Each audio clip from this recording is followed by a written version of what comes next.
မင်္ဂလာပါခင်ဗျာကျွန်တော်ရဲ့ YouTube channel မှာကြိုဆိုလိုက်ပါတယ်မိတ်ဆွေတို့ကိုဒီဗီဒီယိုဖိုင်လေးမှာဘူးသူရဖြစ်မျှဝေပေးနေတာကတော့ကားရဲ့မြန်နှုန်းကိုတိုင်းတာပေးနေတဲ့ unit တွေဖြစ်တဲ့ကီလိုမီတာမိုင်တွေရဲ့ဆက်သွယ်ချက်တွေနဲ့ပတ်သက်ပြီးတော့မိတ်ဆွေတို့ကိုဘူးသူရဖြစ်မျှဝေပေးနေတာဖြစ်ပါတယ်ကီလိုမီတာကနေပြီးတော့မိုင်ကနေပြီးတော့ကီလိုမီတာကိုပြောင်းတဲ့အခါမှာ unit ဆက်သွယ်ချက်အရာကိုကိန်းဂဏန်းတွေရှိပါတယ်တချို့ရဲ့ကားတွေမှာဆိုရင်တော့ကီလိုမီတာနဲ့ဖော်ပြပါတယ်ကားရဲ့မြန်နှုန်းကိုကီလိုမီတာပါအာဝါနဲ့ဖော်ပြပါတယ်ချို့ရဲ့ကားမှာဆိုရင်တော့မိုင်ပါအာဝါနဲ့ဖော်ပြတာဖြစ်ပါတယ်တချို့ကားမှာဆိုရင်တော့မိုင်နဲ့ကီလိုနဲ့နှစ်ခုလုံးပေါင်းပြီးတော့ဖော်ပြပေးပါတယ်ချို့ရဲ့ကားတွေမှာဆိုလို့ရှိရင်ကီလိုမီတာတွေမိုင်တွေနှစ်ခုလုံးကစတင်ပြောင်းပြီးတော့ပြောင်းလဲပြီးတော့ကြည့်လို့ရမှာပဲဖြစ်ပါတယ်မိတ်ဆွေတို့ကိုဒီဗီဒီယိုဖိုင်လေးမှာကတော့ကီလိုမီတာကနေမိုင်ကနေပြီးတော့ကီလိုမီတာကိုဘယ်လိုပုံစံမျိုး unit ဆက်သွယ်ချက်နဲ့ပြောင်းလို့ရလဲဒါနဲ့ပတ်သက်ပြီးတော့မိတ်ဆွေတို့ကိုဘုသူဒအဖြစ်မျှဝေပေးချင်ပါတယ်unit ဆက်သွယ်ချက်အရဆိုရင်တော့1 ကီလိုမီတာမှာ0.6214 မိုင်ရှိတာဖြစ်ပါတယ်အဲ့ဒီလိုပဲတမိုင်မှာဆိုရင်1.6094 ကီလိုမီတာရှိပါတယ်အဲ့တော့မိတ်ဆွေတို့အနေနဲ့100 ကီလိုမီတာမှာဘယ်နှမိုင်ရှိလဲဆိုတာကိုအလွယ်တကူတွက်ချင်တယ်ဆိုရင်100 ကီလိုမီတာ100နဲ့မြှောက်လိုက်မယ်ဆိုရင်62.14 မိုင်ရှိပါတယ်ဆိုတော့ကီလိုမီတာက100 ကီလိုမီတာမှာဆိုရင်62.14 မိုင်ရှိမှာပဲဖြစ်ပါတယ်အဲ့ဒီလိုပဲမိုင်ကနေပြီးတော့ကီလိုကိုပြန်ပြီးတော့ပြောင်းခြင်းနဲ့မိုင်100မှာဆိုရင်ကီလိုဘယ်လောက်ရှိလဲဆိုတော့160.94ပေါ့နော်160.94 ကီလိုမီတာရှိမှာပဲဖြစ်ပါတယ်။ကျမ်းမြင့်ပြောမယ်ဆိုလို့ရှိရင်တော့ကီလို100မှာဆိုရင်တော့မိုင်အနေနဲ့62မိုင်ရှိပြီးတော့မိုင်100မှာဆိုရင်တော့ကီလိုအနေနဲ့160ကီလိုမီတာရှိမှာပဲဖြစ်ပါတယ်။ဆိုတော့ခရီးကွာဝေးကိုတွက်ချက်တဲ့အခါမှာမိုင်နဲ့ပဲတွက်ချက်မလားကီလိုနဲ့ပဲတွက်ချက်မလားဒီဆက်သွယ်ချက်လေးနဲ့ကျွန်တော်တို့ကအလွယ်တကူတွက်ချက်လို့ရမှာပဲဖြစ်ပါတယ်။အဲ့ဒီလိုပဲ1 ကီလိုမီတာမှာ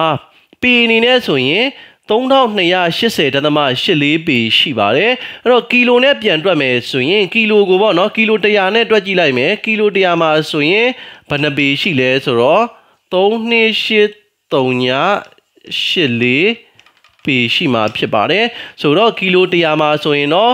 328,084ပေရှိမှာဖြစ်ပါတယ်ဒသမတွေကတော့ရှိပါတယ်ဒါကျွန်တော်ခြံခဲ့တာဖြစ်ပါတယ်အဲ့တော့သူ့ရဲ့100 ကီလိုမီတာမှာ328,084ပေရှိတဲ့အတွက်ကိုကားရဲ့မြန်နှုန်းကတနာရီကိုကီလို100နဲ့သွားနေတယ်ဆိုလို့ရှိရင်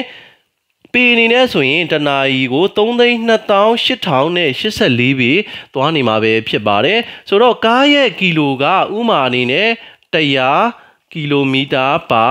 အာဝါပေါ့နော်ဒီလိုပုံစံမျိုးတနာရီမှာဆိုလို့ရှိရင်ကီလို100နဲ့မောင်းနေတဲ့ကားတစ်စီးရာဆိုရင်တစ်စက္ကန့်မှာဘယ်လောက်သွားလဲပေါ့နော်တစ်စက္ကန့်မှာဘယ်လောက်မြန်နှုန်းနဲ့သွားနေလဲဆိုတော့62ပေလောက်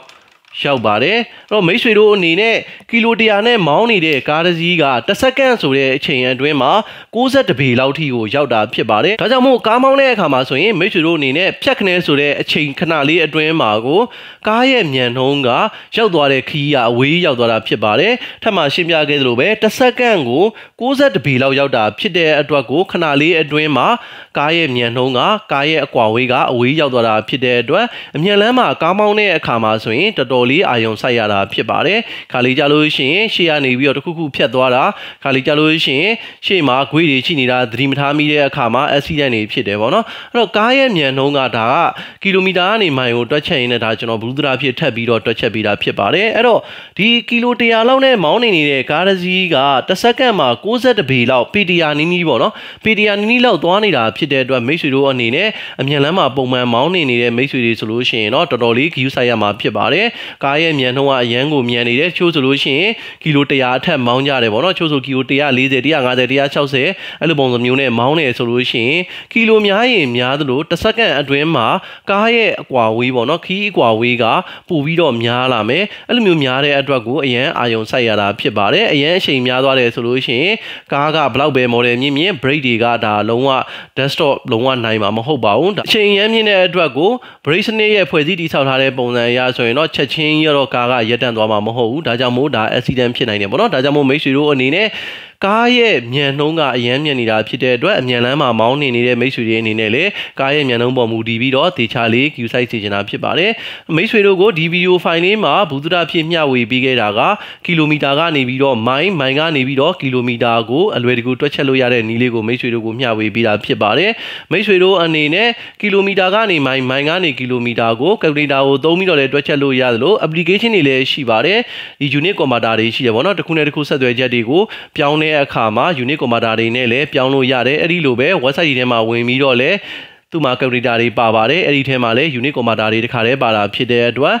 1 ကီလိုမီတာမှာဘယ်နှမိုင်ရှိလဲအဲ့ဒီလိုပဲ1မိုင်မှာဘယ်လောက်ကီလိုမီတာရှိလဲပေါ့နော်ဒါတွေကိုလည်းမိတ်ဆွေတို့အနေနဲ့ထည့်ပြီးတော့တွက်လို့ရမှာပဲဖြစ်ပါတယ်ဒါကတော့မိတ်ဆွေတို့ကိုကားနဲ့ပတ်သက်ပြီးတော့ကီလိုမီတာကနေမိုင်ကနေပြီးတော့ကီလိုမီတာကိုဘယ်လိုပုံစံပြောင်းလို့ရလဲပေါ့နော်ဘယ်လိုပုံစံတွက်ချက်လို့ရလဲဒါနဲ့ပတ်သက်ပြီးတော့မိတ်ဆွေတို့ကိုဘယ်သူအဖြစ်မျှဝေပေးတာဖြစ်ပါတယ်ကျွန်တော်ရဲ့ဗီဒီယိုဖိုင်လေးကိုအဆုံးထိကြည့်ရှုပေးတဲ့အတွက်ကျေးဇူးအများကြီးတင်ပါတယ်ခင်ဗျာ